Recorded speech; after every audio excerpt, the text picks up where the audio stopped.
منطقي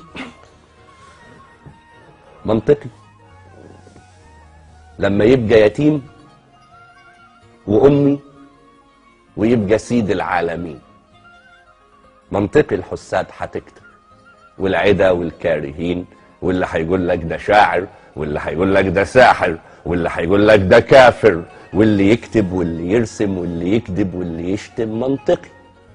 هي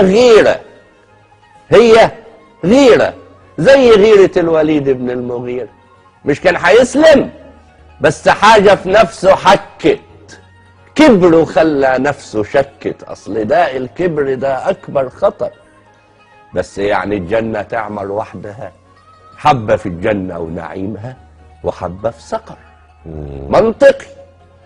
ومنطقي لما يبقوا المسلمين حالهم كده تطلع ضوافر للعدا، ما دمت مش زارع بايدك غلتك والجوع جرس على معدتك فزلتك، ما دمت متشتت وتايه في الكلام، فين الودان اللي هتسمع كلمتك؟ ومنين يجيلك وش تحمج ولا تغضب ولا ترفع شكوتك؟ هما مش قاصدين يهينوا المصطفى بحبة صور، هما مش قاصدين يهينوا المصطفى بحبة صور، هما عارفين ان سيدنا النبي سيد البشر.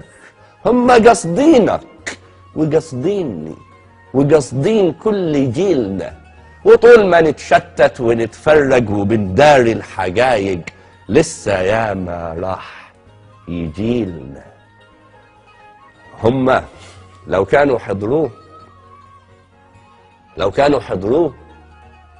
كانوا عرفوا يرسموه، كانوا هيسموه بعدله وبسماحته وبهدوءه. كانوا شافوا ان الصحابة بتلحق المية اللي نازلة من وضوءه. لو كانوا حضروه كانوا عرفوا يرسموه. احنا ما رسمناش نبينا في العيون، احنا فهمناهم ان الدين بتاعنا لا فيه ادب ولا فيه عمل ولا فيه علوم ولا فيه فنون. اتلهينا فاحنا كنا واحنا كنا ونمنا في اللي راح يكون.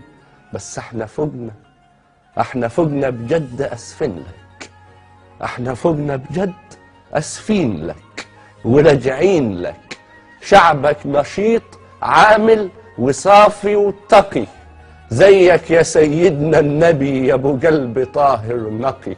اما اللي واكلاهم غيرتهم فده منطق.